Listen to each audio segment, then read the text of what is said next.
এখন হাজারটা প্রচার মাধ্যম আমাদের কাছে আছে, বিশ্বে এখন আমরা মাইর খাই। তো এই অবস্থা থেকে উম্মতকে বের করতে হবে কিনা? এই জন্যে যে কথাগুলো বলা হবে এটা উপলব্ধি করতে হবে, সে অনুযায়ী আমল করতে হবে। আল্লাহ পাক তৌফিক দান করেন। প্রথম কথা, আমি আজকে যুবকদেরকে কয়েকটা সাবজেক্টের কথা বলবো, ভালো করে মনোযোগ দিয়ে শোনেন। এই সাবজেক্টগুলোতে জ্ঞান অর্জন না করতে পারলে এইসব ফ্যান্টাসি দেখায় কোনো লাভ নাই। যুবকদের প্রতি আমার নসিহতগুলো একটু কঠোর হবে ইনশাআল্লাহ, এবং নসিহতগুলোকে পজিটিভলি নিতে হবে, নেগেটিভলি নেওয়া যাবে না। কারণ এই উম্মতের ভবিষ্যৎ নির্ভর করছে আমাদের উপরে, এই যুব সমাজের উপরে জাতির ভবিষ্যৎ নির্ভর করছে। এই যুবকদেরকে যদি আমরা আল্লাহর পথে ফেরাতে না পারি এবং নবী সাল্লাল্লাহু আলাইহি ওয়াসাল্লামকে চেনাতে না পারি এবং তার সুন্নতের উপর প্রতিষ্ঠিত করতে না পারি, এই জাতির অধঃপতন কেউ ঠেকাতে পারবে না। যা শুরু হয়েছে বিগত 50 বছর থেকে, তারও প্রায় 50 বছর আগ থেকে পুরো বিশ্বের পরিস্থিতিটা পরিবর্তন হয়ে গেছে, অথচ আমরা এখনো নাকে তেল দিয়ে ঘুমাচ্ছি। এই বিশ্বের অবস্থা বিগত 100 বছরে পরিবর্তন হয়ে গেছে, কিন্তু এখনো আমরা নাকে তেল দিয়ে ঘুমাই। এই অবস্থা থেকে উম্মতকে উদ্ধার করে সামনের বিশ্বটাকে নেতৃত্ব দেওয়ার জন্য এই যুবক ভাইদেরকেই এগিয়ে আসতে হবে। আল্লাহ পাক যেন তৌফিক দান করেন। একটা সময় ছিল যখন এই পৃথিবীতে ফেসবুক, ইউটিউব ছিল না, তখনই আমরা বিশ্ব শাসন করেছি। ঠিক আছে, কথাগুলো আমি প্রথমে বলেছি যে কোনো কথা নেগেটিভলি নেওয়া যাবে না, মনে করতে হবে বড় ভাই উপদেশ দিচ্ছে। ঠিক আছে, 1 নাম্বার, যদি চাই আমরা যে আমরা নিজেরাও দুনিয়াতে সফল হই, পরকালে জান্নাতে যাই, আর আমরা এই উম্মতের ওমর আর হামজার মতো হতে পারি, এই ইচ্ছা যদি থাকে, তাহলে এই বিষয়গুলোতে ইলম অর্জন করার কোনো বিকল্প নেই। প্রথম কথা, কি অর্জন করতে হবে? ইলম অর্জন করতে হবে। ইলম অর্জন ছাড়া কোনো কিছু করতে পারবেন না আপনি। ইলম অর্জন ছাড়া আপনি কিছুই করতে পারবেন না। এখন একটা জাহেল মানুষকে, মনে করেন একজন জাহেল মানুষকে যদি মুসলিম উম্মার নেতৃত্ব দেওয়া হয়, সে কিছুই করতে পারবে না। একজন জাহেল মানুষকে শিক্ষামন্ত্রী বানালে ও শিক্ষাটাকে ধ্বংস করে রেখে দিবে। একজন অজ্ঞকে অর্থনীতিবিদ বানালে সে অর্থনীতির মধ্যে সুদ ঢুকাই দিবে। সর্বাগ্রে দরকার ইলম অর্জন। কিসের ইলম অর্জন করব? এই যে আমার হাতে একটা সিরাতের কিতাব আছে, আমাদের সবার পরিচিত একজন মুহাদ্দিক আলেম মুফতি মুহাম্মদ শফি রাহিমাহুল্লাহ, নাম তো শুনেছেন নিঃসন্দেহে, ওলামায়ে কেরাম অবশ্যই জানেন, আপনারা হয়তো অনেকে জানেন না। তার একটা অনবদ্য কিতাব আছে, সিরাতে খাতামুল আম্বিয়া। সিরাতে খাতামুল আম্বিয়া, বেশি না, এটা পৃষ্ঠা সংখ্যা মনে হয় 140টা। 100 কতক্ষণ লাগতে পারে 140টা পৃষ্ঠা পড়তে? যতক্ষণ আপনি রাতের বেলা আপনার গার্লফ্রেন্ডের সাথে কথা বলেন ততক্ষণ লাগতে পারে। কতক্ষণ লাগতে পারে? যতক্ষণ আমরা রাতের বেলা জেগে জেগে গার্লফ্রেন্ডের সাথে কথা বলি ততক্ষণ লাগতে পারে। 1 রাত, 2 রাত, 3 রাত, একদিনে 10 পৃষ্ঠা পড়া সম্ভব, তাও এটা 2 সপ্তাহে শেষ করা যায়। এখন আপনি যদি জিজ্ঞাসা করেন এই বইটাই কতজন পড়েছে, দেখবেন বেশিরভাগই হাত উঠাবে না। বাস্তবতা অনেক খারাপ, আবেগ অনেক বেশি। সারা বাংলা চষে বেরিয়ে আমরা যা বুঝতে পারছি, বাস্তবতা অনেক খারাপ, আবেগ অনেক বেশি। হাত উঠাতে বলেন, আল কোরআনের জন্য কারা কারা জীবন দিতে চান, সবাই হাত উঠাবে। হাত নামান, আমি জানি আপনারা হাত উঠাবেন সবাই, কিন্তু এখন আপনি বলেন আল কোরআন সহি শুদ্ধভাবে পড়তে পারেন কয়জন? কয়জনের কলেজে আছে? স্টেজে আসেন, আমি ধরবো কিন্তু। স্টেজে আসেন, তেলাওয়াত শোনান, এখানে দাঁড়ায় তেলাওয়াত শোনান। বেশি না, সূরা ফাতিহাটা শোনান,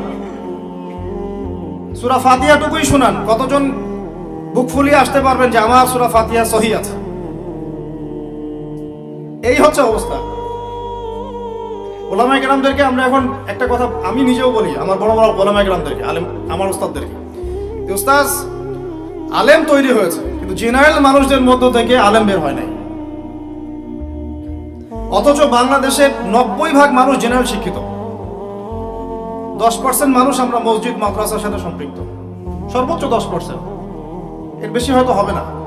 90% মানুষ জেনারেল শিক্ষার সাথে শিক্ষিত, তাদের মধ্যে আপনি 90% দেখবেন কোরআন তেলাওয়াতই সহি নাই। তাহলে আমরা দিন কায়েম কাদেরকে নিয়ে করতে যাচ্ছি? আমরা আসলে দিন কায়েমটা কাদেরকে নিয়ে করতে যাচ্ছি? যতদিন পর্যন্ত আপনারা প্রত্যেকেই বিশুদ্ধ করে কোরআন তেলাওয়াত শিখবেন না, এই ওয়াজ করে আমার কোনো লাভ নাই।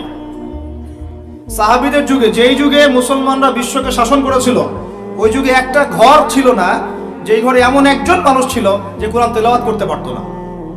একটা বাড়ি দেখাতে পারবেন না যে বাড়ির মধ্যে এমন কোনো মানুষ আছে যে কোরআন তেলাওয়াত করতে পারে না? পারবেন? সাহাবীদের যুগে একজন সাহাবী দেখাতে পারবেন যে কোরআন তেলাওয়াত করতে পারতেন না? সাহাবীদের যুগে আপনি এমন একটা ঘর দেখাতে পারবেন যেখানে হাফেজে কোরআন নাই? সাহাবীদের যুগে আপনি দেখান, আমাকে দেখান, একটা বাড়ি দেখান যেখানে দ্বীনি ইলমের গভীরতা নাই এমন মানুষ আছে? পাবেন? ওই যুগে আমরা বিশ্বকে শাসন করেছিলাম। আর এখন ওই যে বললাম, যদি বলি কোরআনের জন্য কে কে জীবন দিতে চান, সবাই হাত উঠাবে। এমনকি যদি অতি উৎসাহে কাউকে বলা হয় রাস্তায় নামতে হবে, দেখবেন রাস্তায় নেমে যাবে। বুঝুক আর নাই বুঝুক, কিসের জন্য নামছে সে জানে না, অত কিছু বুঝে না, আবেগ। ওয়াল্লাহি আল্লাহর কসম করে বলছি, আবেগ দিয়ে এই বাংলার জমিনে দিন কায়েম হবে না। যদি হতো তাহলে 100 বছর আগেই হতো, যদি হতো তাহলে অনেক আগেই হতো। এখনো হয়নি কেন? আর হয়নি যে এটা কি আপনারা বুঝেন? আমি এখানে কি করছি? দিনের দাওয়াত দিচ্ছি। কি করছি ভাই? দাওয়াত তো ঠিক বলা যাবে না, এটা হচ্ছে ইসলাহি কথা, ইসলাহি মজলিস। দাওয়াত মানুষ দেয় অমুসলিমদেরকে, অমুসলিমদেরকে ইসলামের দাওয়াত দেওয়া হয়। আপনারা সবাই মুসলিম, আপনাদেরকে দাওয়াত দেওয়ার কিছু আছে? কালিমা লা ইলাহা ইল্লাল্লাহ আপনারা তো সবাই বুঝেন, হয়তো বুঝেও শিরক করতে পারেন, এটা আলাদা বিষয়। অনেকে কালিমা পড়ে ঠিকই কিন্তু শিরক করে, আকীদার মধ্যে শিরক থাকে, আমলে শিরক থাকে, কথায় শিরক থাকে। কিন্তু বেসিক্যালি আমরা তো সবাই মুসলিম পরিবার থেকে আসি নাই? মাশাআল্লাহ। তা আপনাদেরকে আমি ইসলাহের জন্য কথা বলতে পারি, ইসলাহি কথা। মূল কথা হচ্ছে, আমি আপনাদেরকে ইসলাহ সংশোধনের কথা বলছি। আমি এখানে দিন কায়েম করতে পারবো না, সেই অথরিটি, সেই সভরেন্টি আমার কাছে নাই। কি নাই? সেই অথরিটি, সভরেন্টি আমার কাছে নাই। এই এলাকায় যদি কেউ মদ পান করে, আপনি কি তাকে 40টা বেত্রাঘাত করতে পারবেন? আপনি কেন, যিনি এখানকার দায়িত্বশীল তিনিও পারবেন না। পারবেন? খোলামেলা কথা বলেন, পারবে? একজন যদি চুরি করে, ওই যে মসজিদে শীতকালে চোর বেড়ে যায় না, এখন চুরি তো বেড়ে গেছে, আপনারা বুঝেন না? চুরি বেড়েছে সমাজেও, চুরি বেড়েছে অর্থনীতিতে, চুরি বেড়েছে দায়িত্বে। মানুষ দায়িত্বে চুরি করে, অর্থনীতির মধ্যে চুরি করে, মানুষ আমানতের খেয়ানত করে। এটাই তো এই যুগ। প্রত্যেকটা জায়গায় খেয়ানত, প্রতিটা জায়গাতে খেয়ানত। কোত্থেকে শুরু করব? মনে করেন আমি গিয়েছি বাজারে, আপনি গিয়েছেন বাজারে, ওই যে বাজারে পণ্য কিনছেন, সবজি, মাছ, মাংস, ওর মধ্যেও চুরি আছে। ওখানে পেস্টিসাইড মিশিয়েছে, প্রতারণা। মাপে কম দিচ্ছে, প্রতারণা। ফের দিয়ে দিচ্ছে, চুরি। এগুলো কি বলেন? সোজা কথা, এগুলো কি? চুরি, প্রতারণা। তো এবার এ যে প্রতারণা করে যে টাকাগুলো আমার কাছ থেকে নিল, ওই টাকা আবার অন্যায়ভাবে আর এক দল চাঁদাবাজ এসে নিয়ে গেল। জালেমের উপর জুলুম, জালেমের উপর জুলুম। ওই চাঁদাবাজরে আবার রাস্তায় আটকাইলো আরো বড় জালেম। তাদের আবার কিছু পোশাকও আছে, ঠিক আছে, ইউনিফর্ম। সে আবার ওখান থেকে, তার কাছ থেকে আবার সে খেলো। সে খেলো, সেও পার পেলো না, তার বড়জন যে, সে আবার ওর কাছ থেকে খেলো। এই করতে করতে করতে করতে টপ টু বটম সবই চোর। টপ টু বটম সব কি? এখন চুরির শাস্তি কি? কোরআনে আল্লাহ পাক বলছেন সূরা মাঈদার মধ্যে, ওলামায়ে কেরাম আছেন, আপনারা পড়ে জেনে নেবেন। এই ওয়াজ মাহফিলে সব কিন্তু টু দা পয়েন্ট আপনার বলা যাবে না, আয়াতগুলা সময় পাওয়া যায় না। এটা হচ্ছে একটা, আপনাকে বুস্ট আপ করতে পারি, ধরিয়ে দিতে পারি। এখানে চোর ছেলে হোক আর মেয়ে হোক, হাতটা কবজি পর্যন্ত কেটে ফেলে। কি পর্যন্ত? এটা আমি জাস্ট আপনাকে বলতে পারবো। এখন কোরআনে আছে, হাদিসে আছে, আমি খেলে আপনাকে বলতে পারবো, আপনি শুনলেন, এতটুকুই। কিন্তু আপনাকে সর্বোচ্চ ক্ষমতা দিলে আপনি এটা করতে পারবেন না। আল্লাহর সাথে জড়িত পাপ তো সহজেই মাফ করা যায়, কিন্তু আপনি যখন মানুষের সাথে জড়িত পাপে যাবেন, তখন মাফ নেবেন কিভাবে? মনে করেন এক ভাই আরেক ভাইকে বললো যে তুই চোর, নাউজুবিল্লাহ। এখন সে বেচারা চুরি করে নাই, কিন্তু আপনি বলে ফেলছেন, কথাটা মুখ দিয়ে বের হয়ে গেছে, ওর মনে আঘাতও লাগছে। এখন বেচারা আপনাকে মাফ করে নাই মনে মনে। কাল কিয়ামতে ওর হক না দিয়ে আপনি পুলসিরাত পার হতে পারবেন না। আল্লাহু আকবার। আল্লাহ পাকের ইনসাফ এবং বিচার এত সূক্ষ্ম হবে। কত সূক্ষ্ম আপনাকে আমি একটা হাদিস থেকে খালি বলি, 1 মিনিট। একটা শিংওয়ালা ছাগল, ছাগলের শিং আছে, দুনিয়াতে একটা ছাগলকে গুদা দিয়েছে, ওই ছাগলের বেচারা শিং ছিল না। মানে একটা শিংওয়ালা ছাগল একটা শিংহীন ছাগলকে গুদা দিয়ে অন্যায়ভাবে, আল্লাহ পাক কিয়ামতের দিন ওই শিংহীন ছাগলকে শিং দিয়ে বলবেন তো গুদা দিয়ে প্রতিশোধ নিয়ে নাও, বদলা নিয়ে নাও। তাহলে বলেন তো আমরা আসলে জান্নাতের পথে হাঁটতেছি সত্যি সত্যি কি? নামাজ রোজা হজ যাকাত তো চলছে, ঠিক আছে বুঝলাম, তো মানুষের সাথে জড়িত হক কিভাবে মিটাবেন কিভাবে? এই যে একটা পণ্যের ভেজাল দিলেন, ওই যে কি বলে ওটাকে, ফরমালিন, না ফরমালিন, এই যে মিশায় ব্যবসা করলেন, এই যে কতগুলো মানুষ ক্ষতিগ্রস্ত হলো। ধরেন যে লাখ লাখ মানুষ খেয়েছে, বেচারার পেটে সমস্যা হয়ে গেল, আর আপনি কিভাবে পার পাবেন কিয়ামতের মাঠে? আমাকে বুঝান। মাপে আপনি কম দিলেন, ঠকালেন বেচারাকে, ওর হক ছিল, পার পাবেন কিভাবে? বেচারা ও কিছু করে নাই, অযথাই তাকে অপবাদ দিলেন এবং সারা দেশের সামনে ওকে ধুয়ে রেখে দিলেন অন্যায়ভাবে। এখন আপনি পার পাবেন কিভাবে? এই জিনিসগুলো আমরা ভাবি না, আমরা মনে করি নামাজ পড়েছি বা সব পার। মানুষের সাথে জড়িত হক এত সহজে মাফ, বলেন আমার সাথে, মানুষের সাথে জড়িত হক এত সহজে মাফ হবে না। কি করণীয় তাহলে? ওই যে যার সম্পদ নিয়েছেন তার সম্পদ ফেরত দেওয়া, যার মানহানি করেছেন তার মান সম্মান ফেরত দেওয়া। এখন যে মেয়েটার মান সম্মান হানি করে ফেললেন, যে মেয়েটার ইজ্জত নিয়ে নিলেন, এখন কি হবে? কেমন করে ফেরত দিবেন?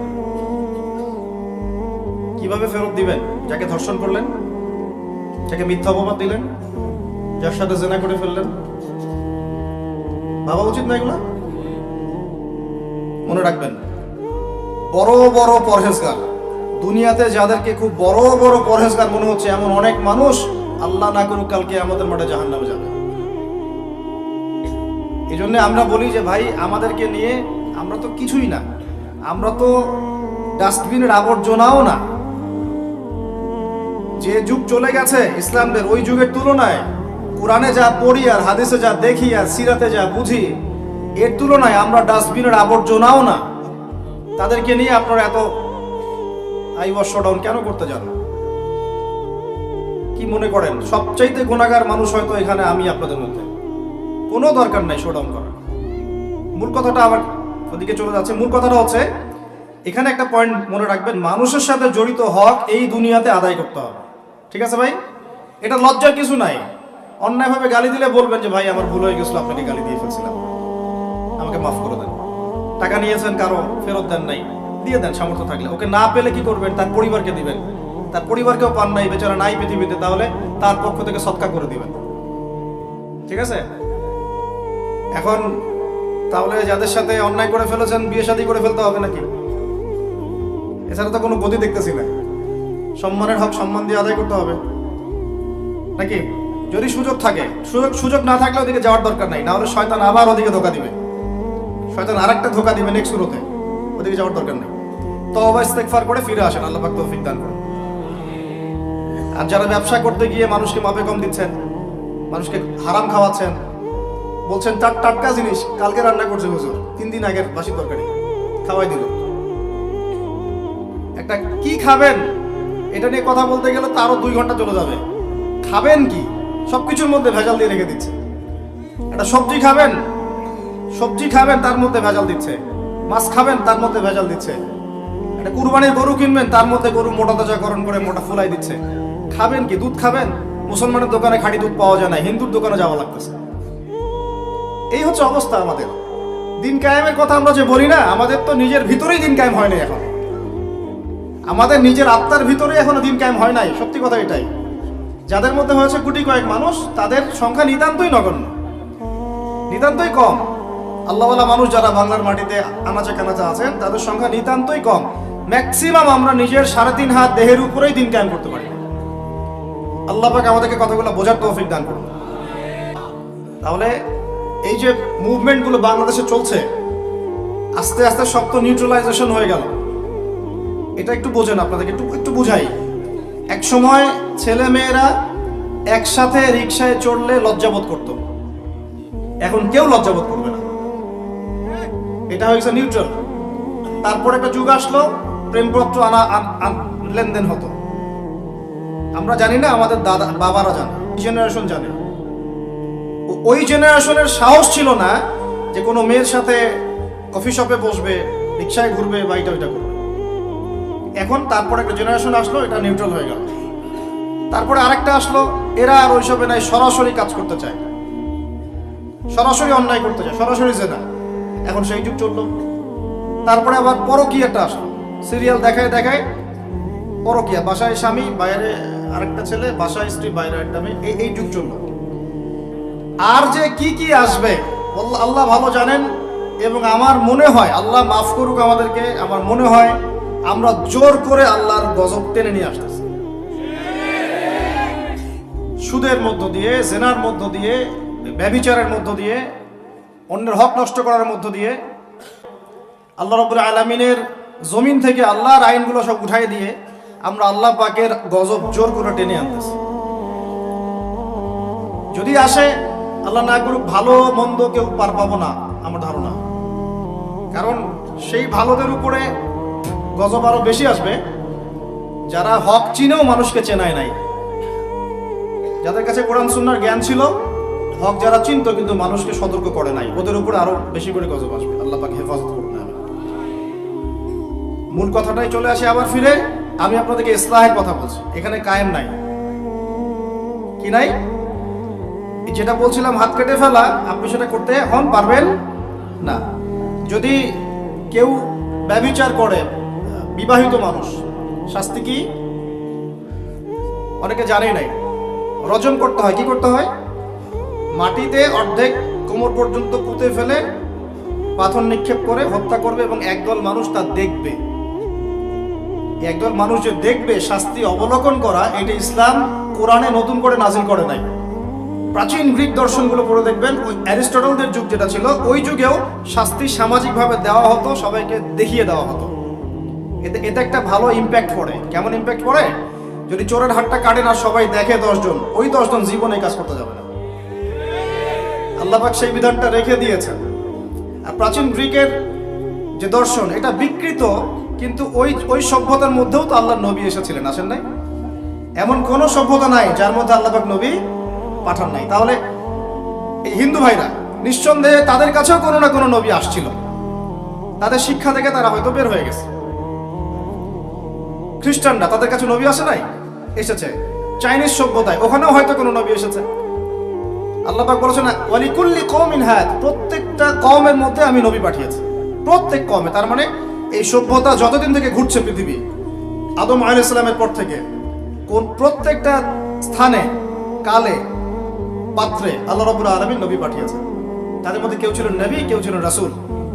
এই তো, তার মানে সবার কিন্তু একটা মৌলিক শিক্ষায় মিল থাকবে। এই জন্য মানুষের ফিতরতগত একটা মৌলিক শিক্ষা ভিতর থেকে চলে আসে যে আল্লাহ ছাড়া কোনো ইলাহ নাই। এটা কিন্তু সবাই বিশ্বাস করে একজন উপরওয়ালা আছে। দেখবেন সবাই বিশ্বাস করে, সব ধর্মের লোকই বলে উপরওয়ালা একজন আছে। আপনি তার ক্ষতি করলে বলবে যে উপরওয়ালা দেখবে, আল্লাহ না বললেও বলবে কি উপরওয়ালা দেখবে।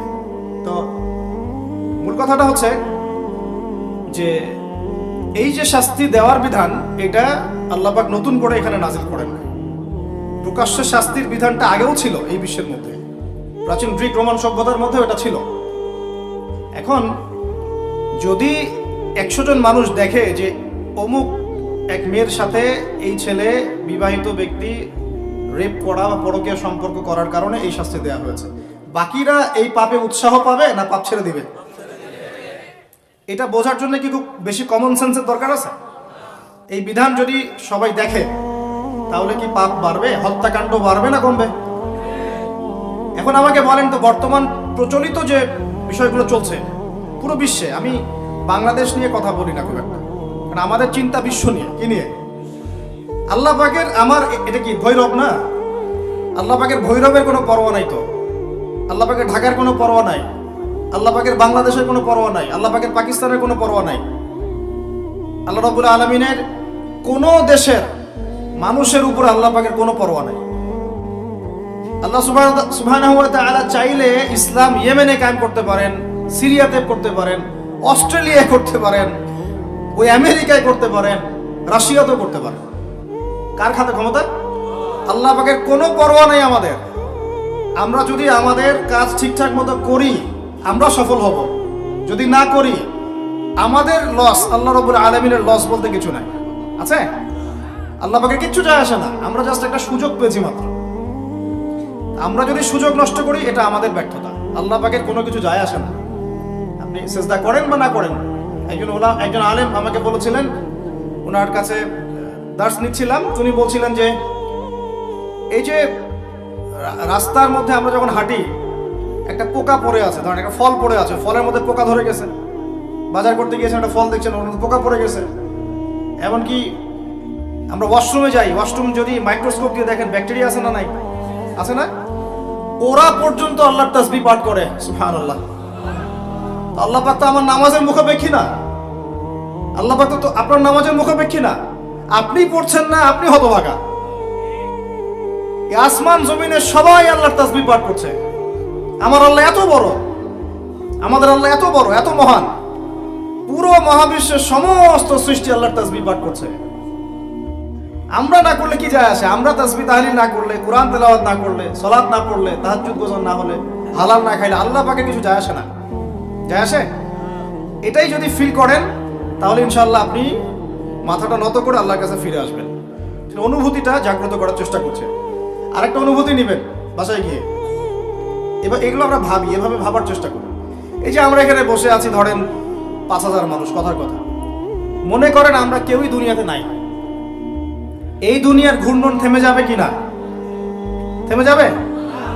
এই দুনিয়া ঘুরবে না, ঘুরবে না? রাত দিন আসবে না, আসবে না? আমাদের পরিবার থাকবে না, থাকবে না?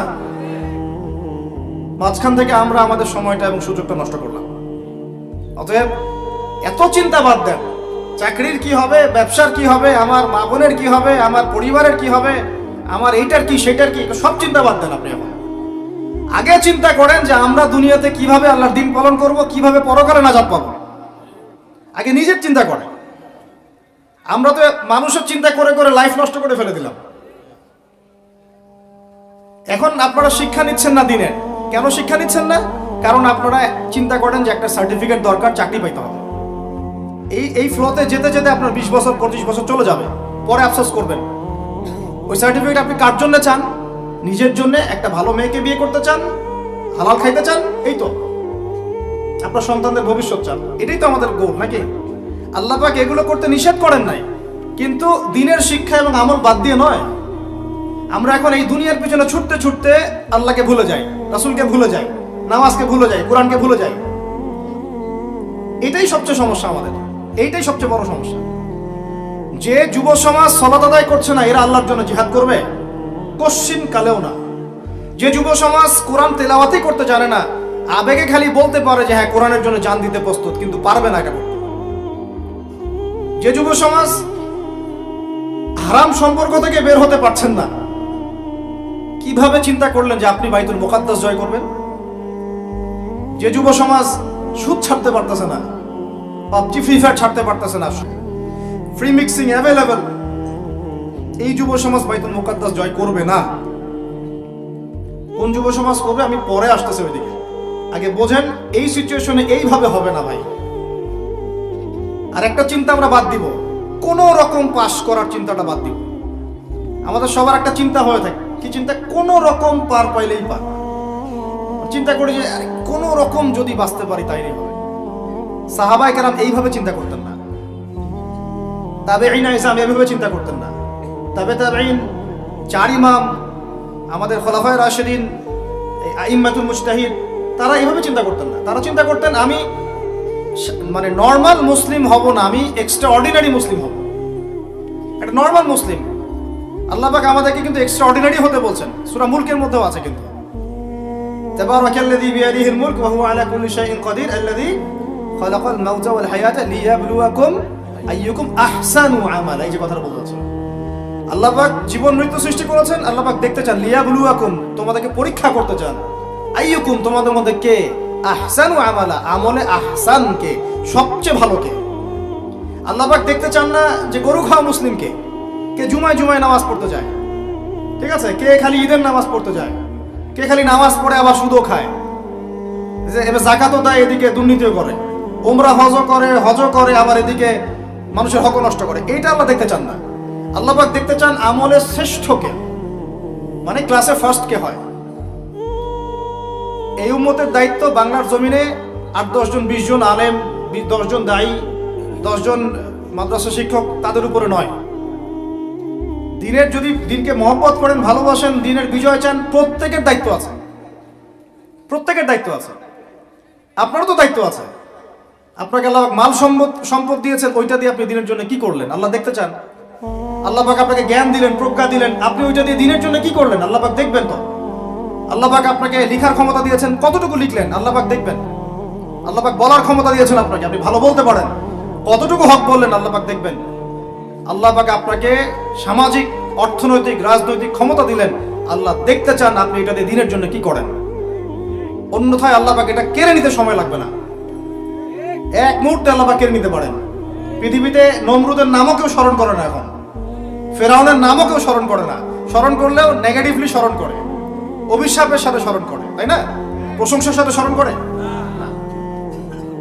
কত শত সম্প্রদায় আল্লাহ পাক বলেছেন ওয়ালাকাদ আহলাকনা ক্বাবলাহুম মিনাল কুরুন, কত সম্প্রদায় আমি ধ্বংস করে দিয়েছি তোমাদের আগে। কত সম্প্রদায় ছিল, লক্ষ লক্ষ কোটি কোটি সম্প্রদায়কে আমি ধ্বংস করে দিয়েছি তোমাদের আগে। নাই, তাদের শব্দও কি তোমরা শুনতে পাও? শব্দও শুনতে পাও না। তারা চিৎকার করছে বারজাকের জগতে আযাব থেকে বাঁচার জন্য, আমরা শুনতেও পাই না। তারা বলছে রব্বানা আবসারনা ওয়া সামি'না ফারজি'না না'মাল সালিহান ইন্না মুকিনুন। তারাই কথা বলছে, রব্বানা, হে আমাদের রব, আবসারনা, আমরা দেখেছি, মানে পরকাল আমরা দেখা হয়ে গেছে, আমরা দেখেছি। কোন চোখ দিয়ে? 2 চোখ দিয়ে দেখেছি আমরা। ওয়া সামি'না, শুনলাম, মানে যা আপনি বলেছেন আমরা শুনেছি, এখন শুনেছি, দেখেছি। ফারজি'না, আমাদেরকে একটু কাইন্ডলি ফিরায় দেন দুনিয়াতে। না'মাল সালিহান, ওই যে বলছি আমল সালেহ করে আবার ফিরে আসবো। ইন্না মুকিনুন, আমাদের ইয়াকিন হয়ে গেছে। কে বলছে এরা? যত কম পৃথিবীতে ধ্বংস হয়েছে আল্লাহর আযাবে, গজবে, আল্লাহ বিরোধিতায়, তারা এই কথা বলছে। তাহলে কিসের বড়াই? বড়াইয়ের অহংকারের জায়গা আছে? মানুষের অহংকার শোভা পায়? মানুষের মতো ক্ষুদ্র তুচ্ছ সৃষ্টির অহংকার শোভা পায়?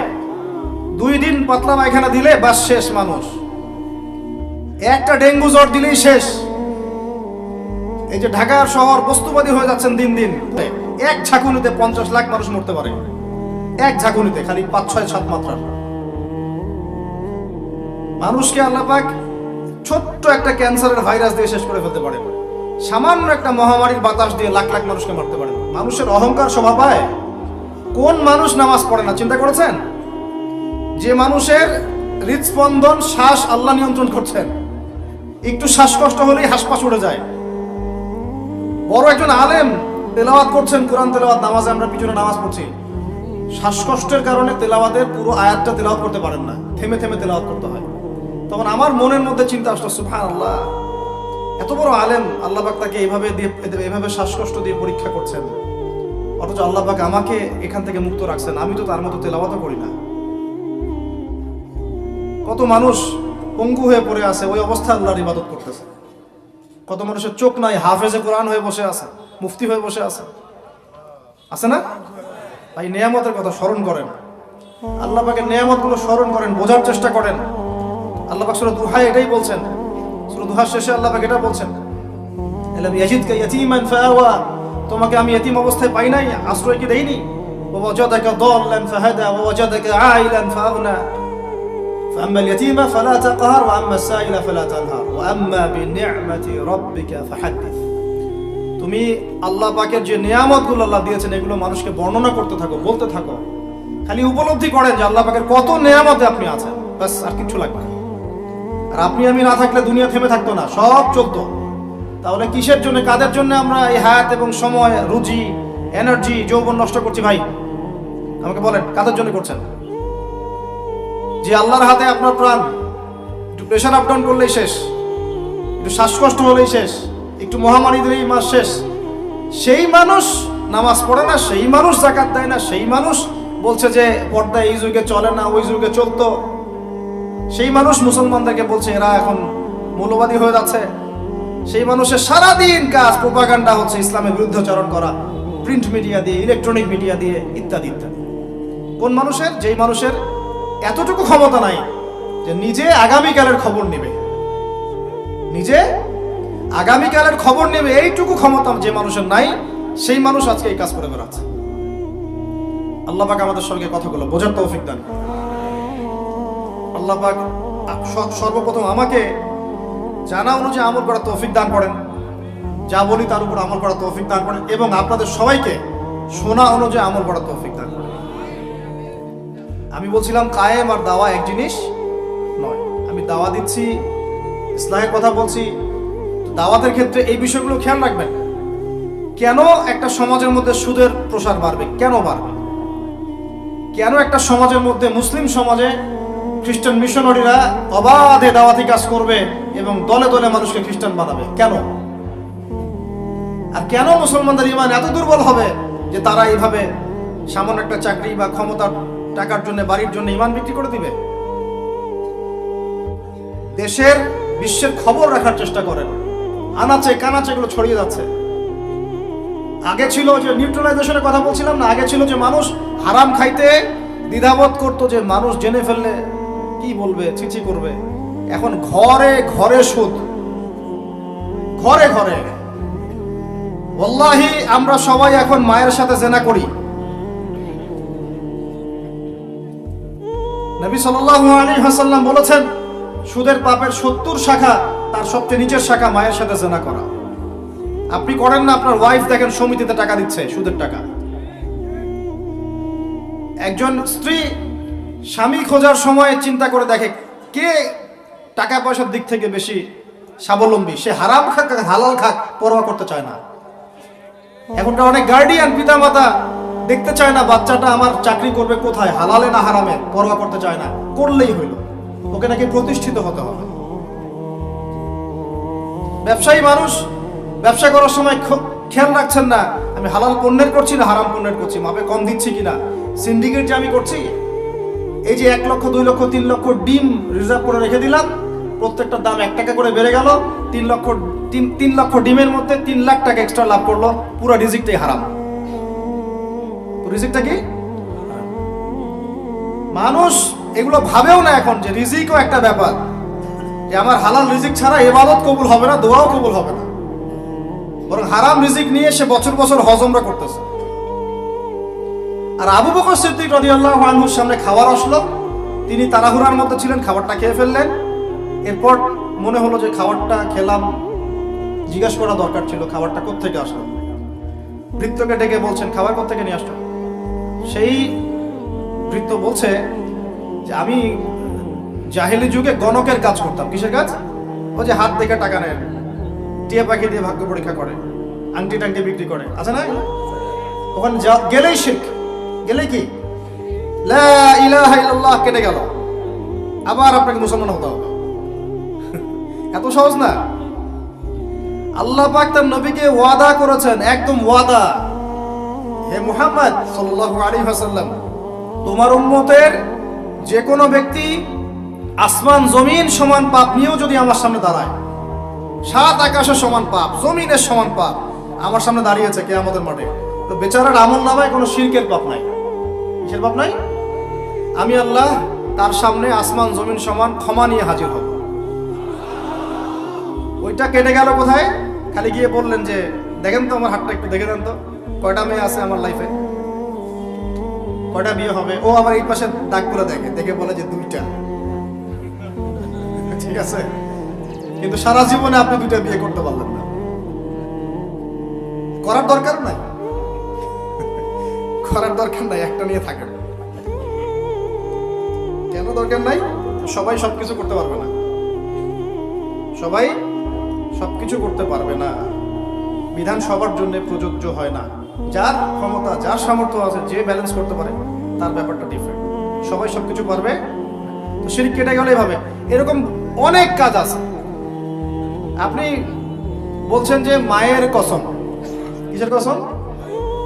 শিরক হয়ে গেল। কসম কার নামে করতে হবে? বলতে হবে আল্লাহর কসম।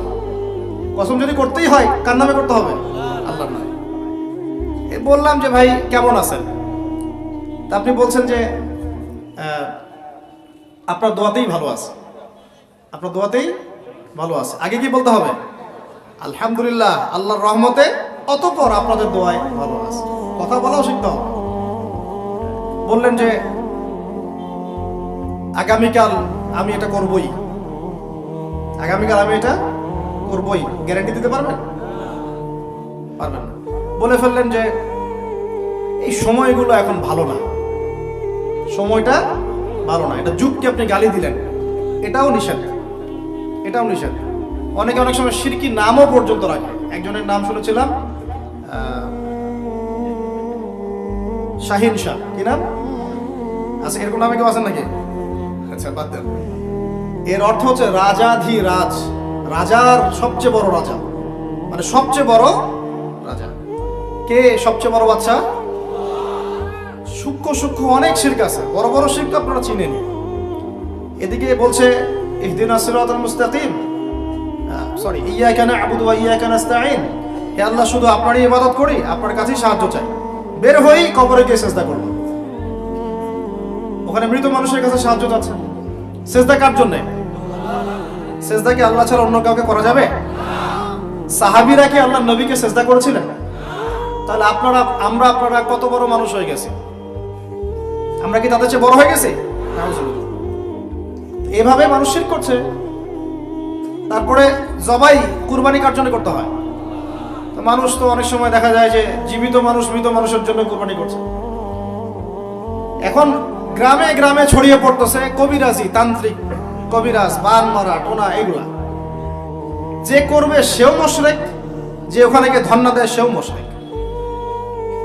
হ্যাঁ, যে করবে সে তো মুশরিক হয়ে গেছেই।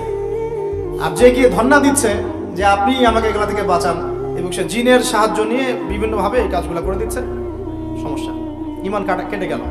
কি করতে পারবেন? কোরআন এবং হাদিস থেকে চিকিৎসা করতে পারবেন, কোরআন সুন্নাহ থেকে চিকিৎসা করতে পারবেন। এগুলো বলা ঠিক না, বা পাবলিকলি বলা হয়তো উচিত না। এগুলো আমাদের বিরুদ্ধেও করে মানুষ। হ্যাঁ, আমাদের বিরুদ্ধেও মানুষ এগুলো করে, আর মনে করে আমরা এগুলো বুঝবো না, বা আমাদের এইসব দোয়া কালাম জানা নাই, বা আল্লাহ পাক আমাদেরকে হেফাজত করবেন না, এমনটা মনে করে। আরে সমস্ত কাফেরকে যদি এক পাল্লা রাখা হয়, আল্লাহ পাকের সূরা ফাতিহাকে এক পাল্লা রাখা হয়, তুমি পারবা নাকি? অযথা এইসব পরিশ্রম করো কেন? বরং কোরআন সুন্নাহ দিয়ে আল্লাহর কাছে এমন চিকিৎসা নেওয়া যায়, যেই চিকিৎসা ও তো অতিক্রম করতে পারবেই না, বরং করতে গেলে ও নিজে ধ্বংস হয়ে যাবে। কোরআনের উপর যেতে পারবে? এগুলো দিন দিন বাড়তেছে। আমি আপনাদেরকে কিছু চিকিৎসা বলে দিই, এগুলো আমল করেন, ইনশাআল্লাহ আল্লাহ পাক আপনাদেরকে হেফাজত করবেন ইনশাআল্লাহ। 1 নাম্বার তো নামাজ তো অবশ্যই পড়বেন, পবিত্র থাকবেন ওযু অবস্থায়। 3 নাম্বার আয়াতুল কুরসি পড়বেন, আয়াতুল কুরসি। কোন সূরা আছে এটা? সূরা বাকারার 255 নম্বর আয়াত, আয়াতুল কুরসি। আর পড়বেন সূরা বাকারার শেষের 3 আয়াত, সূরা বাকারার শেষের 3 আয়াত। এর আগে সূরা ফাতিহা আছে।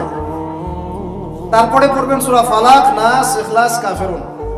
সূরা ফালাক, নাস, ইখলাস, কাফিরুন।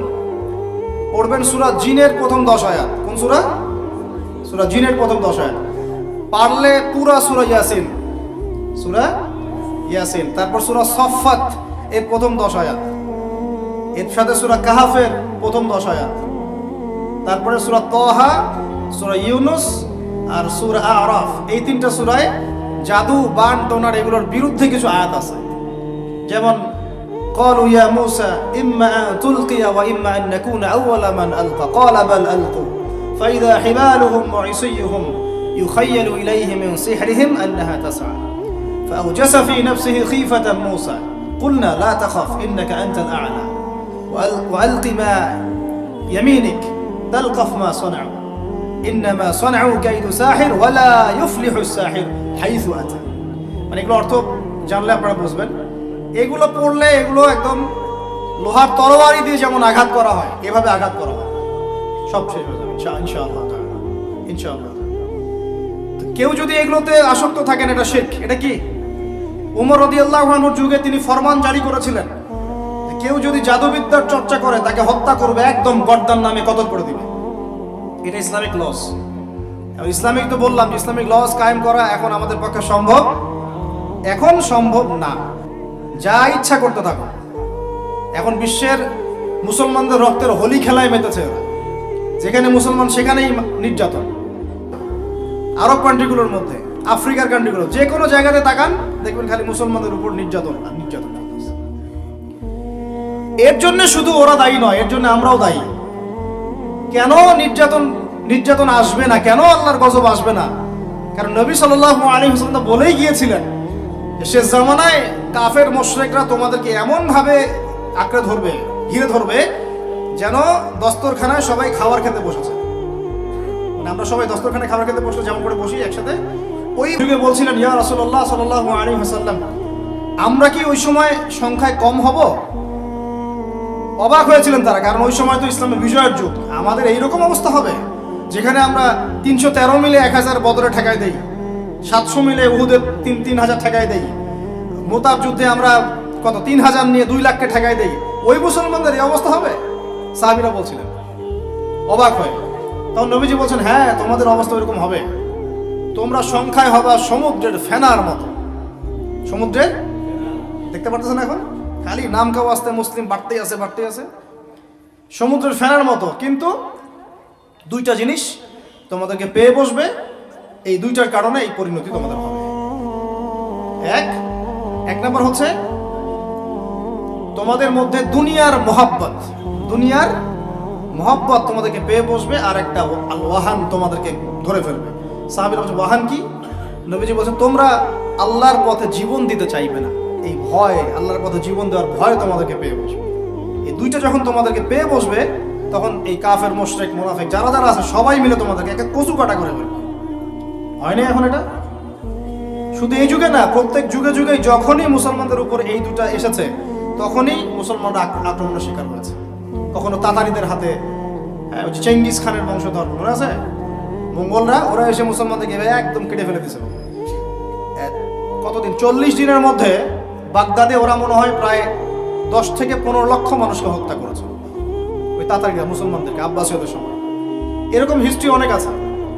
তারপরে যখন এই ফাতেমি সাম্রাজ্য চলছিল, তখন ক্রুসেডাররা এসে মুসলমানদেরকে হত্যা করেছে।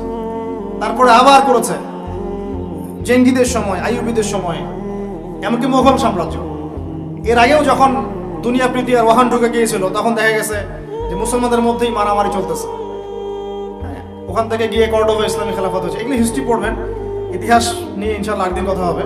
আমার নিয়ত আছে আপনাদেরকে হিস্ট্রি শোনানোর, একদম আদম আলাইহিস সালাম থেকে শুরু করে এই পর্যন্ত যা যা হয়েছে ইসলামের ইতিহাসে, একটা করে ধারাবাহিক পর্ব আকারে আসবে ইনশাআল্লাহ।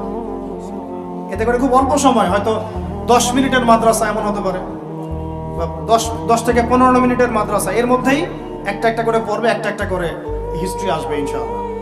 যদিও খুব টাফ এই কাজটা করা, এবং এটার জন্য অনেক ইনভেস্টমেন্টের দরকার। আল্লাহ পাক যেন সহজ করে দেন। তো মূল কথাটা ভাই বলছি যে যখন আমরা এভাবে দুনিয়া প্রেমে ঢুকে গিয়েছি এবং আল্লাহর পথ থেকে সরে আসছি, মার খেতে হয়েছে। এখন আমাকে বলেন তো দেখি, আমরা কি আমাদের অবস্থার উন্নতি চাই না? এতক্ষণ যা বুঝালাম, এতে কি বুঝতে পারলেন যে দিন এখন শুধু একটা নিভু বাতির মতো জ্বলছে? গুটি কয়েক মানুষের মধ্যে হক সীমাবদ্ধ হয়ে যাচ্ছে।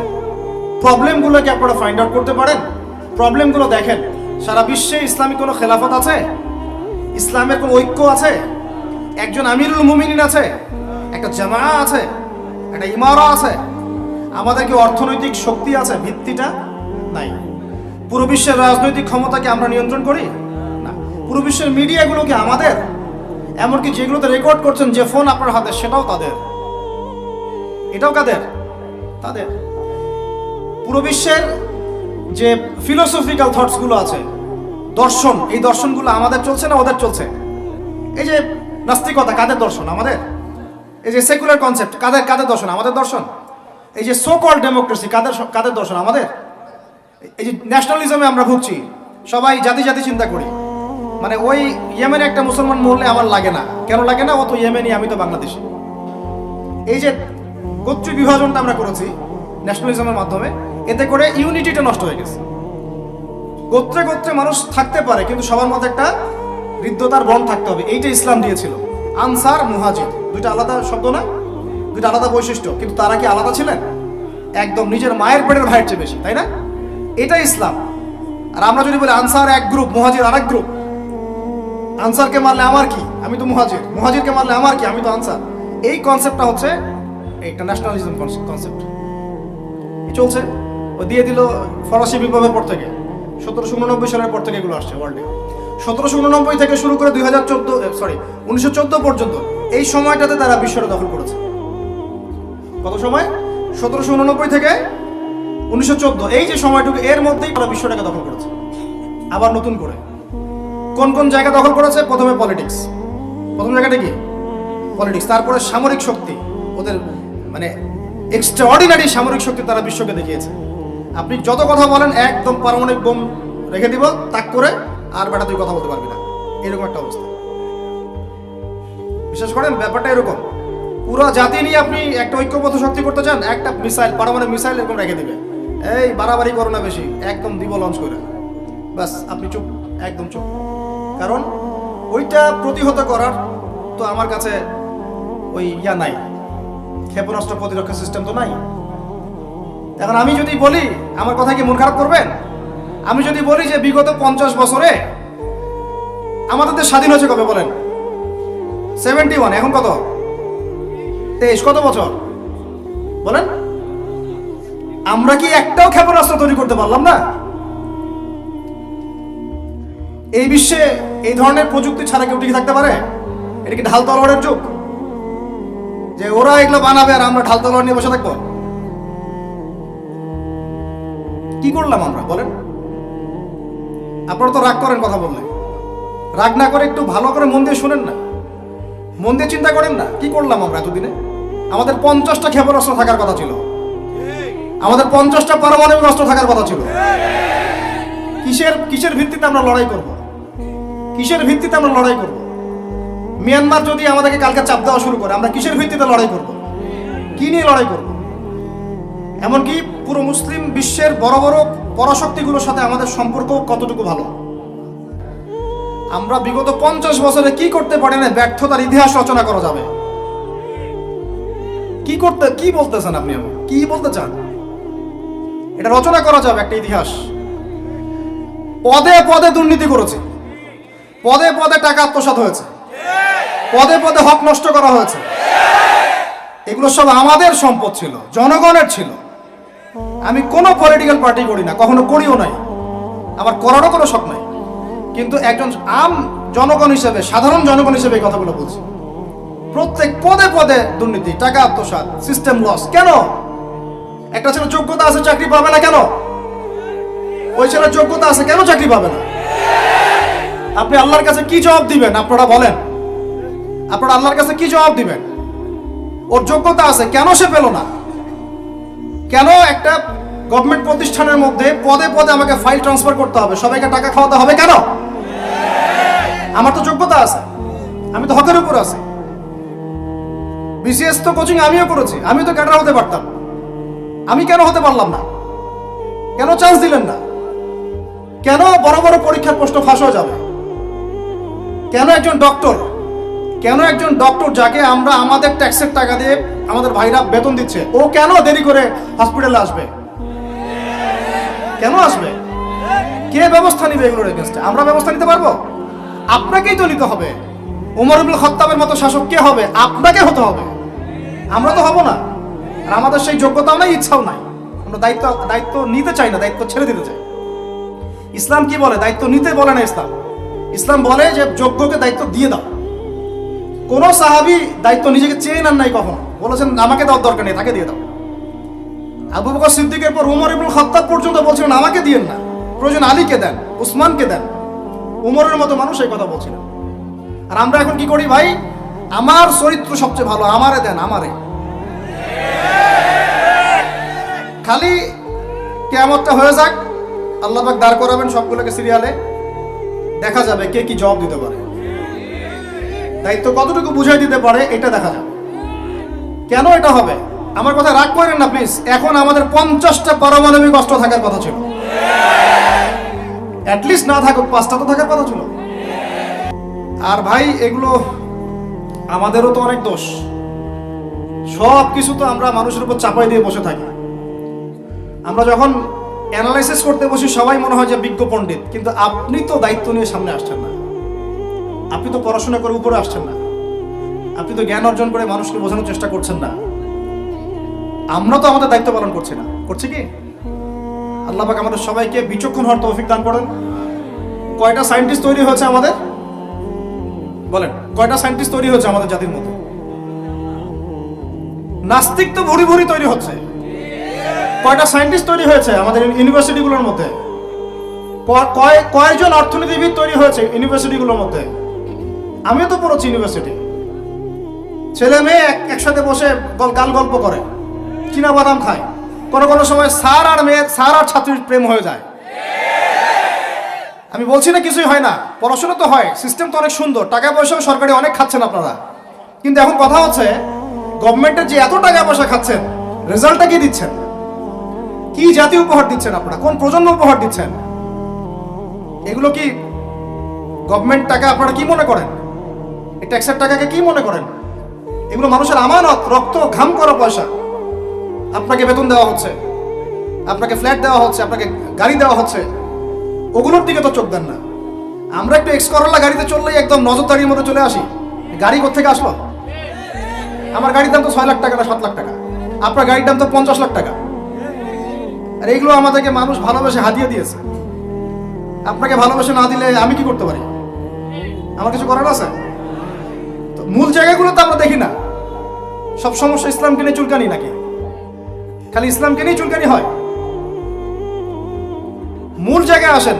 আমি বলেছি, চ্যালেঞ্জ করেছি, একটা মাঠের মধ্যে আপনি সমস্ত সেকুলার মহলের টিচারদেরকে একত্রিত করেন। আপনি উদ্যোগ নিয়ে করেন দেখি, করে সবার কোরআন তেলাওয়াত টেস্ট করেন। আমি চ্যালেঞ্জ করতেছি 10% কোরআন তেলাওয়াত ঠিক থাকবে না। তাদের হাতে আপনি একটা জাতি করতেছেন, তাহলে শিক্ষা তো এই অবস্থা হবেই। ব্যাংলা তো আপনাকে শিখাবে, আর কি শিখাবে? ইসলাম এবং জেনারেল শিক্ষা, ইসলামী শিক্ষা, এইটাকে সমন্বয় করাটা এখন সময়ের দাবি হয়ে গেছে। এই দুটোকে সমন্বয় না করতে পারলে আল্লাহর কসম এই জাতিকে বাঁচাতে পারবেন না আপনি।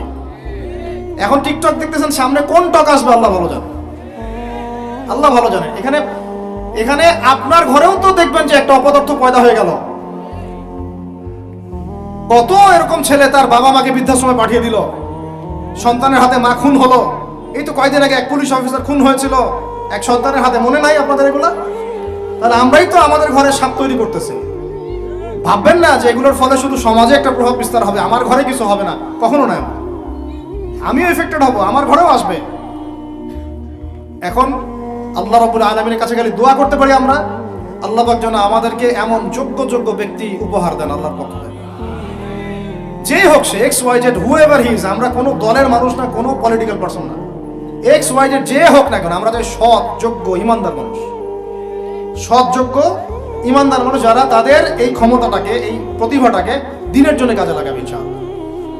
এরকম মানুষ চান না আপনারা? এটা দোয়া করতে হয়, আল্লাহ যেন কবুল করেন, আমিন। আর আমাদেরকেও হতে হবে আনুগত্যশীল, এবং আমরা শান্তিপূর্ণ কোনো পরিবেশের মধ্যে বিদ্রোহ করতে যাব না। কারণ এগুলো করলে রাষ্ট্রের আরো ক্ষতি হয়, উপকারের চেয়ে কি হয়? ক্ষতি বেশি হয়। আমরা দোয়া করব, চেষ্টা চালাবো, আল্লাহ রাব্বুল আলামিনের কাছে মুজাহাদা চালিয়ে যাব, এবং আমরা গঠনমূলক সমালোচনার মধ্য দিয়ে আমরা তাদের কাজের পজিটিভ নেগেটিভ বিষয়গুলো উপস্থাপন করতে পারি। এরপর যদি তারা দাওয়াত কবুল না করে, তাদের কবর তাদের, আপনার আমার কবর আমাদের। লাকুম দীনুকুম ওয়ালিয়া দিন। ব্যাস, এটা আমাদের দায়িত্ব।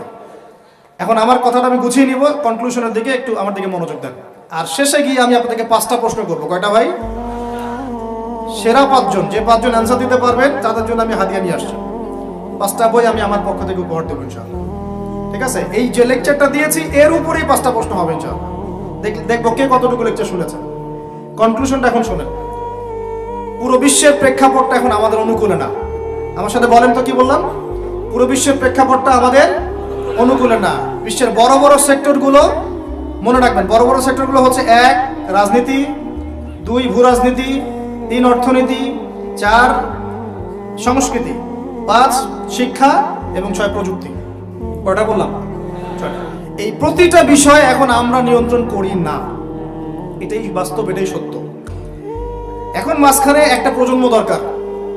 আমরা যদি আল্লাহর কবুলিয়ত পাই, হয়তো আমরা যদি এই সময়টা পেয়ে যাই, যদি আমরা না পাই, আমাদের ফিউচার জেনারেশন, যদি তারা না পায় তাদের ফিউচার জেনারেশন, এভাবে হয়তো চলতে থাকবে।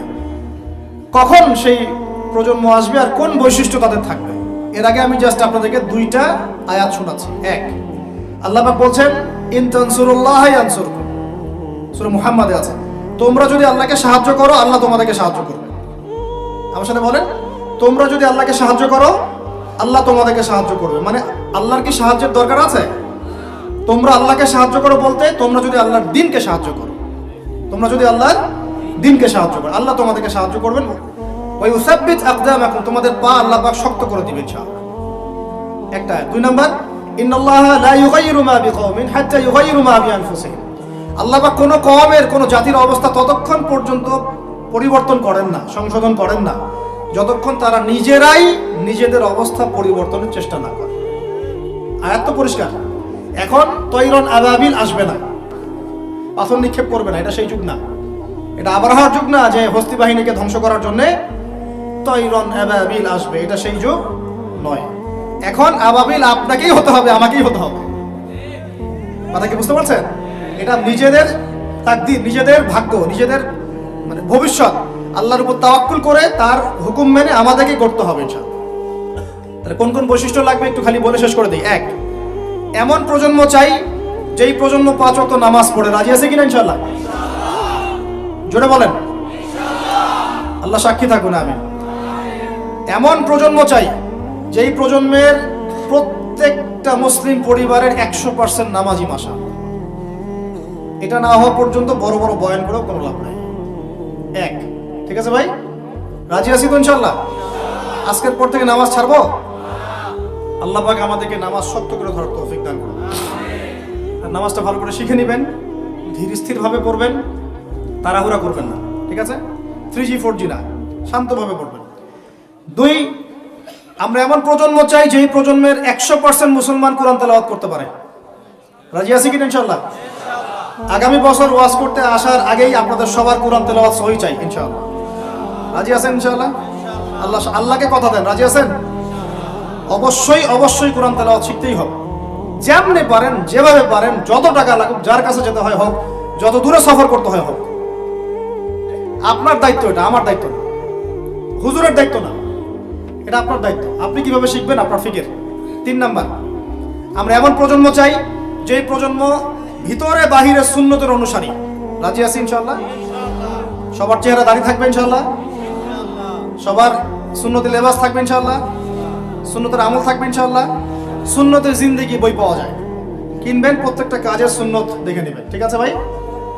প্রত্যেকটা কাজের সুন্নত আমল করার চেষ্টা করবো, আল্লাহ পাক তৌফিক দান করুন, আমিন। শেষ করে দিচ্ছি, মনোযোগ ধরে রাখেন, আর 5 মিনিট। 4 নাম্বার, এমন প্রজন্ম চাই যেই প্রজন্ম কোশ্চিনকালেও হারাম খাবে না। রাজি আছি ইনশাআল্লাহ? হারাম খাবো, সুদ খাবো, ঘুষ খাবো, দুর্নীতি করব, মানুষের সম্পদ আত্মসাৎ করব, অন্যায়ভাবে আমরা মানুষকে ঠকাবো? আল্লাহ পাক আমাদেরকে বোঝার তৌফিক দান করুন, আমিন। 4, 5, এমন পরিবার চাই যেই পরিবার হবে পুরোপুরি ইসলামিক পরিবার। রাজি আছেন ইনশাআল্লাহ? আল্লাহ কবুল করুন, আমিন। এই জায়গাতে গিয়ে আপনাদেরকে একটা নসিহত করি যুবকদেরকে, বেশিরভাগই তো অবিবাহিত নাকি? কি দুঃখ, কি কষ্ট। একটা কাজ করবেন, আগে একটা ছোটখাটো হালাল রিজিকের ব্যবস্থা করবেন, তারপরে বিয়ে শাদী। হালাল রিজিকের ব্যবস্থা না কইরা বিয়ে শাদী করতে যায় না, নিজের মান সম্মান গায়রত বলে কিছু থাকবে না, ঠিক আছে ভাই? আরো যে বলছি, ভুলেও বেদিন কোনো মেয়েকে বিয়ে করতে যায় না। দিনদার মেয়ে খুঁজবেন, আর দিনদার মেয়ে তো বাইরে সার্টিফিকেট লেবাস দেখে বোঝা যাবে না আসলে। এটা আপনাকে খোঁজখবর নিতে হবে, দেখতে হবে তার পরিবার কেমন, ব্যাকগ্রাউন্ড কেমন, মা কেমন, ইত্যাদি ইত্যাদি, তার কোয়ালিফিকেশন কেমন, এবং পাত্রী দেখেও নেবেন। পাশাপাশি আল্লাহর কাছে দোয়া করতে হবে বেশি করে। কি করতে হবে? স্ত্রী খাদিজার মতো হতে পারে, আবার নূহ আলাইহিস সালামের স্ত্রীর মতো হতে পারে। বুঝেন পার্থক্য? বুঝেন? খাদিজা রাদিয়াল্লাহু আনহা মানে কি? এমন একজন মহিয়সী নারী যে একজন মহাপুরুষের পিছনে সাপোর্ট দিচ্ছেন। সুবহানাল্লাহ, কি সাপোর্টটা দিয়েছেন, দেন নাই নবী সাল্লাল্লাহু আলাইহি ওয়াসাল্লামকে পুরো নবুয়তের জীবনে? এটাও হতে পারে তাকদীরে। আবার নূহ আলাইহিস সালামের স্ত্রী, মনে আছে? লূত আলাইহিস সালামের স্ত্রী, তারা দুজন নবী, তারা দুজন জান্নাতি, তাদের স্ত্রীরা হবে জাহান্নামী। বলেন নাউজুবিল্লাহ। তো এই জন্য তাকদীর কার হাতে? বাস আল্লাহর কাছেই বারবার ইস্তেখারা করে করে করে চেয়ে নিতে হবে, আল্লাহ আমাকে এমন একজন নেককার স্ত্রী দান করুন যিনি আমাকে আপনার পথে চলতে সাপোর্টিং হ্যান্ড হবে, আমাকে পিছন থেকে বুস্ট আপ করবে ইনশাআল্লাহ। আচ্ছা, ইনশাআল্লাহ ফ্যামিলি নিয়ে বিয়ে শাদী নিয়ে আরেকদিন ওয়াজ হবে ইনশাআল্লাহ। 5 কয়টা বলছি ভাই? 5টা না 6টা? 5টা। 6 নাম্বার, যে বাচ্চা কাচ্চা আছে আমাদের ভাই বোন, ছোট ছোট ছোট বাচ্চা কাচ্চা যেগুলো, এক একজনকে এক একজন মর্দে মুজাহিদ হিসেবে তৈরি করবে। জি আছে ইনশাআল্লাহ। তাহলে ওদেরকে আমরা পড়াশোনা করাবো কি কি পড়াশোনা করাবো? হ্যাঁ, কি পড়াবেন? হামটি ডামটি নাকি Jack and Jill went up the hill, twinkle twinkle, কি পড়াবেন? আর কচি মাথাটাকে তো সবাই নষ্ট করে ফেলতেছেন। 7 নাম্বার হচ্ছে আল্লাহ পাক আমাদেরকে প্রতিভা দিয়েছেন না সবাইকে, কেউ লিখতে পারে, কেউ বলতে পারে, কেউ ব্যবসা ভালো বোঝে, কেউ ইন্টারনেট সেকশন ভালো বোঝে, এরকম আছে না?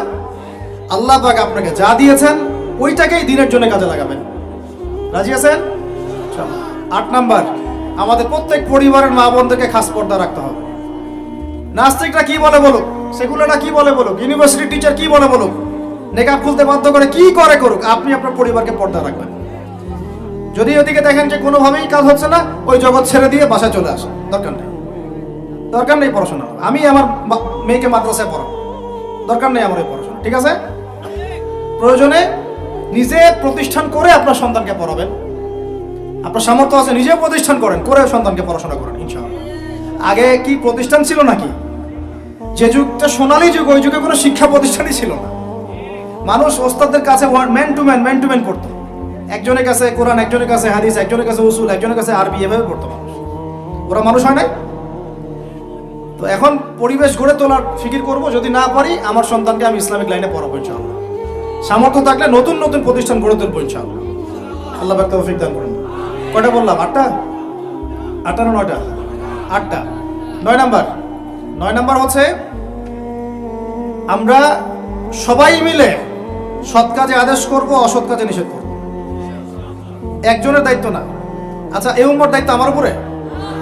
এই উম্মতের দায়িত্ব আব্দুল মালিক সাহেবের উপরে? এই উম্মতের দায়িত্ব কি আল্লামা তাওফিক ইসমাইলি সাহেবের উপরে? কার উপর দায়িত্ব বলেন তো? সবার দায়িত্ব আছে না? সবাই মিলে এই যে আমর বিল মারুফ এবং নাহি আনিল মুনকারের কাজ করবো ইনশাআল্লাহ। আল্লাহর রাস্তায় সময় দিবেন, দাওয়াতের মেহনত করবেন, তাবলীগের মেহনত করবেন ইনশাআল্লাহ। আল্লাহ কবুল করুন, আমিন। আর 10 নাম্বার হচ্ছে আমরা উম্মতের মধ্যে কোনো বিভক্তি সৃষ্টি করব না। উম্মতের মধ্যে কোনো বিভক্তি সৃষ্টি করব না। এমনিতেই 73 দলে নয়, 73,000 দলে আমরা বিভক্ত হয়ে গেছি। আর ভাই আল্লাহর রাস্তায় বাড়াইতে যায় না, ইস্যু পাগল হবেন না, মূল জায়গায় থাকবেন। উলামায়ে কেরামের সোহবতে থাকবেন, উলামায়ে কেরামের সাথে সম্পর্ক থাকবে। কমপক্ষে একজন ওস্তাজ আলেম শাইখকে ধরে থাকবেন, অন্তত একজন। আর যদি অনেক থাকে তাহলে আলহামদুলিল্লাহ। উম্মার মধ্যে বিভক্তি সৃষ্টি করবেন না, ফাটল বাড়াবেন না। ঐক্যবদ্ধ করতে পারেন না পারেন, বিভক্তি উস্কে দিবেন না। বরং যার যার মধ্যে ভালো যতটুকু আছে নিয়ে নেবেন, খারাপটা আপনি ছেড়ে দিবেন। সবাই সব কাজ করবে না। আপনার আমার বড় বড় লেভেলের সমালোচনা করার যোগ্যতা হয়নি, আপনি চুপ থাকবেন। তারা তাদের মধ্যে কি করছে না করছে এটা আপনার দেখতে হবে না। সবাইকেই স্ট্যাটাস দিতে হবে না, সবাইকেই লিখতে হবে না, সবাইকেই বলতে হবে না। যারা বিজ্ঞ বরেণ্য এই বিষয়ে যাদের জ্ঞান আছে তারা বুঝবে উম্মার জন্য কিভাবে আগাতে হবে। আল্লাহ পাক আমাদের সবাইকে এইরকম জামা গড়ে দিন, এরকম ইমারা দান করেন, আমিরুল মুমিনিন দান করেন। আল্লাহ পাক আমাদের সবার মধ্যে যে ভুল বোঝাবুঝি এগুলো দূর করে দেন। আমরা দোয়া করবো আল্লাহ পাক আমাদের প্রত্যেক রাজনৈতিক নেতা, প্রশাসনের ব্যক্তিবর্গ, অর্থনৈতিক নেতা, সাধারণ মানুষ, নারী, শিশু, আবাল বৃদ্ধ যারা আছে সবাইকে আল্লাহ পাক হেদায়েত দান করেন, সবাইকে আল্লাহ কবুল করেন, সবাইকে আল্লাহ পাক যেন ইসলাম বোঝার তৌফিক দান করেন, সবাই মিলে একটা ঐক্যবদ্ধ শক্তিশালী জাতি গঠনের তৌফিক দান করেন। তারপরে আল্লাহ পাক যেন আমাদের সবার মধ্যে দ্বীনি ইলম অর্জনের তামান্না দান করেন।